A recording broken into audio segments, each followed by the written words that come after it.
this was the topic we were discussed.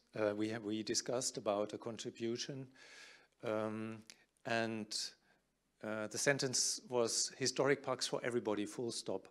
And then this brought me to the conclusion that it's maybe better to make a question mark at the end, and I would like to look at some aspects and always keep have this question in mind. I agree with what my colleague Almut said about preferences. People prefer green, quiet, open spaces close to nature. In our service, being close to nature when visiting a park was one of the predominant motives to go. And in the morning it was mentioned by Jana Plaminkova that climate change is a very important aspect.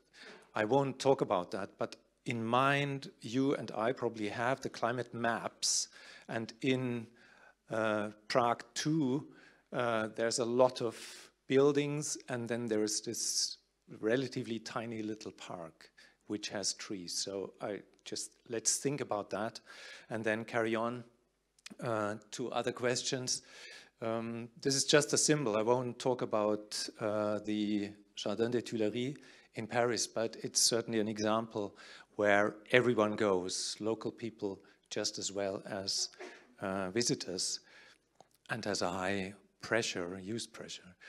I would like to come back to some of the discussions which we are having, how to deal with historic open spaces, parks, buildings, when discussing the question historic parks for everyone.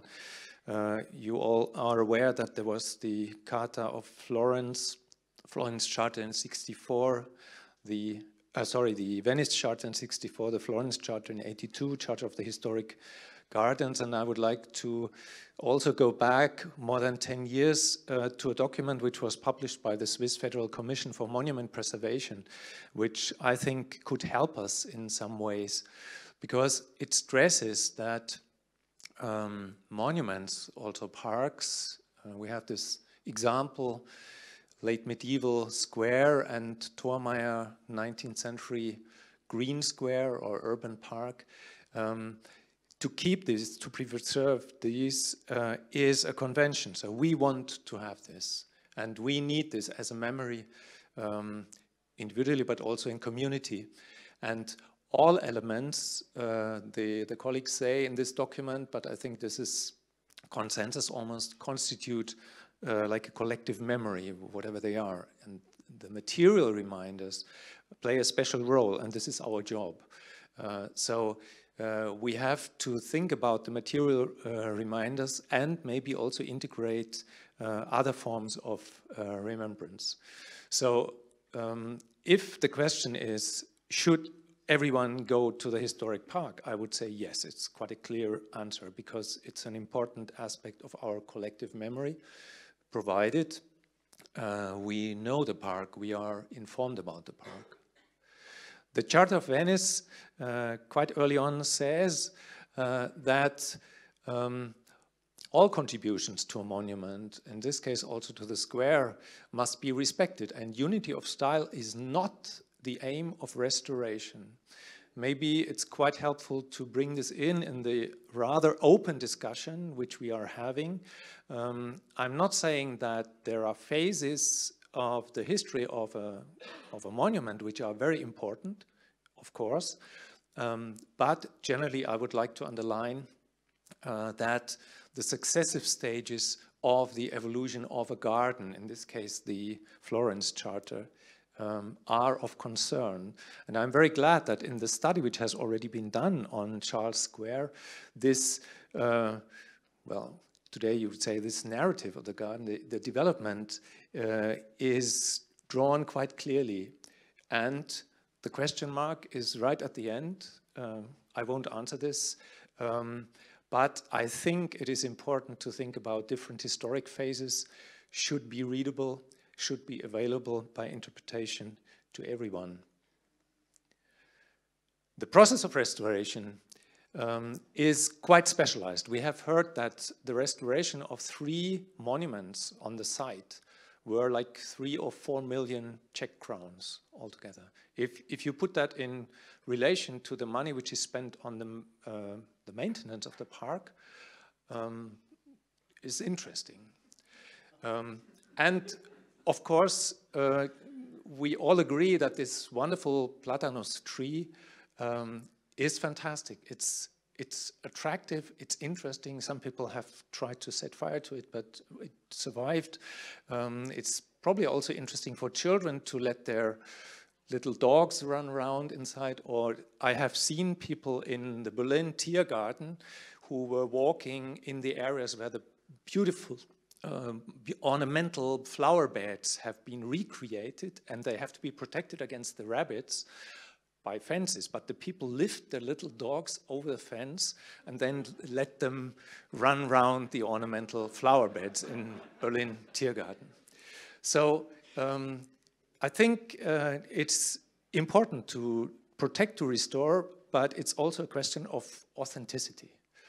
And to carry this one stage on, Eric de Jong, in a conference which happened in Berlin in 2008, raised the question, I quote, "Also our ancestors already inherited values from previous centuries, and it could be a source of inspiration to reflect how change and adaptation, renovation, modification, and transformation have been looked at the past." This is Stowe, and I think what you know what I mean. It was a private, it was private land, so the owner could do whatever he wanted. There was no authority to tell him.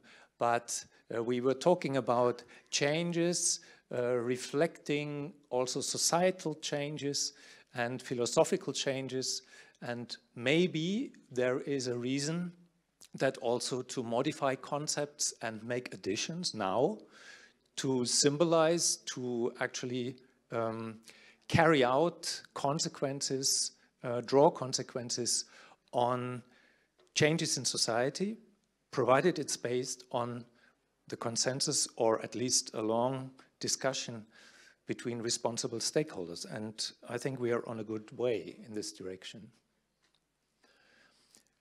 There are many opportunities. You've seen Bryant Park, I think 2 times already or so, but it's just a fantastic example. I turned around and did the second picture in the other direction.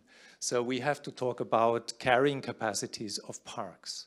And this is related to what we have also been talking about already. It's related to the possibilities of having resources for management in material sense, in personal sense, information of the public. Information of the public in Bryant Park is perfect. They have a perfect system of flyers and information and on the internet and events and so on. So question, can everybody come to the park? Yes, but we have to be aware that there have to be, or there are limits before you are putting a park at risk, and there has to be a certain amount of resources available for management, information, and guidance. Regular care is the best conservation measure, say the colleagues from Switzerland. And they say appropriate maintenance measures extend the life of the object and help prevent or at least delay restoration, which, as we all know, is very expensive. In the long term, careful maintenance may also contribute to the reduction of conservation costs, even this. And I just collected some pictures. Manpower is needed. There was this wonderful contribution about children playing, working in the garden. So I think we should popularize that. And there are quite good things. Almut was talking about urban gardening. Some of my students have taken on an urban garden which was created in a public park, right in the center. The city administration in Dresden said, if you want, we give you like 500 square meters and start the garden. They did. It's wonderful. It won't lower the maintenance costs of the parks, but it increases identification and maybe positive social control. And we also need the gardeners. Third picture, in Pillnitz Castle and Park, where we work with the colleagues quite closely, they found out that tendering gardening services, for example, buying special plants for historic gardens, is not really working very well. They have come back to growing their own plants, to have their own little glass house and so on. So I appeal to revitalizing traditional horticultural qualities. But when we are talking about discussing new ways, corridors, I would say, not directions of development, this is a big exercise of public participation, bringing in all the stakeholders, also technical. And I'm very happy, I must say, to be in this context, and I congratulate you on this process which you have started. So if there is a constant effort to negotiate also meanings, importance, uses, appropriate uses for historic parks, then I would again say, yes, bring the people in the park. And new elements and structures, I think, can be created, should be created if it's necessary, and that will be an important challenge. It's about acceptability, compatibility with existing values in a park, and also, if you create something new, is it really necessary? Is it economically viable? Is it manageable? So that has to be reflected in a discourse. And I think we have to negotiate also design quality and technical quality. And there should be no irreversible negative effects. The questions of how to develop parks to bring in a diversity of users are actually discussed quite interestingly along the lines of gender mainstreaming. Some people say, ooh, gender mainstreaming, that's a problem, but I have made very good experiences. One of the projects, Almut just introduced you with this survey, where do people move? The Berlin Senate had several projects, planning projects, competitions, where gender mainstreaming was of particular importance. And there is a study which is published. So this could also be a guideline for solutions for Charles Square in Prague. Historic materiality, cultural testimony of the sites, variety in vegetation, activities of others which you can watch, which you can take part in, appropriating space for activities yourself, but also being there, exerting positive social control, and also influencing eventually the behavior of visitors. So this can all happen. Games in Bryant Park, piano concert on the piano is written, "This machine kills fascists," actually. It's really nice. You can't read it, it's really nice. And this, I think, quite romantic, to me, quite appealing cafe. I promise I will go there one day before you replace it with a new building. So extend the options of park use, gate situations, transition zones, differentiated areas for movement, different options and orientation, visual relationship, transparency, sequence of space, which is in many ways also given by Thormeyer's design already, then different situations, qualities, quiet and active zones, and also special provisions, flexible areas to adapt, to accommodate unforeseen uses, and also lighting, signage, transparency, good visibility. This is a good example, a little park in London. The previous path was here, surrounded by shrubbery. Nobody went there. They didn't take away the shrubbery, they moved the path. Much better and successful. I'm almost coming to the end. The functions need to infrastructure requirements. So we have to talk about new elements in parks. And after 10 years of discussion, even the former royal parks in Prussia, Potsdam and Berlin have accepted to introduce bicycle paths. But I must say, we have a big problem with cyclists in parks. So, difficult question. New additions have to prove their quality and have to relate to the existing open space. And so my conclusion would be, as the historic parks have reacted to new requirements for a long time, again and again and again, over centuries. And if this leads to new qualities and experience ways to look at society, nature, and oneself, all the better. The interventions have to be open, if possible, for the future, for future generations.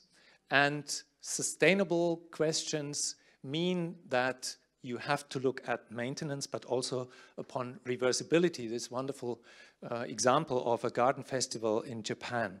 Little plots where people could present this and it will be gone and could be repeated. I just draw on the bold text, the conservation and restoration, and if necessary, transformation are part of contemporary culture. This is, I think, the clue and the key to an approach.